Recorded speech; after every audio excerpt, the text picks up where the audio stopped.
Hello കൂട്ടുകാരെ, ഞാൻ ഋതുപർണ. ഇന്ന് നമുക്ക് കഴിക്കാൻ പറ്റുന്ന കുറച്ച് ഇലകളെ പരിചയപ്പെട്ടാലോ? ഇതിൻ്റെ ഇടയിൽ പച്ചച്ചീരയുണ്ട്. പച്ചച്ചീര നമ്മുടെ കണ്ണിനും നമ്മുടെ ഹെൽത്തിനും നല്ലതാണ്. ഇത് ചെമ്പരത്തി ഇലയാണ്. ചായ ഉണ്ടാക്കാനും മുട്ടയിൽ മുക്കി പൊടിക്കാനും ഇത് ഉപയോഗിക്കും.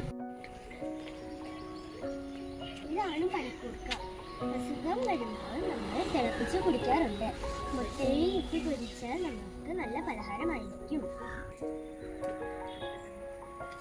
അതാണ് മുരിങ്ങയില. അത് വളരെ ഹെൽത്തിയാണ്. ഇത് കറുവാപ്പട്ട മസാലക്കൂട്ടായിട്ട് ഉപയോഗിക്കും.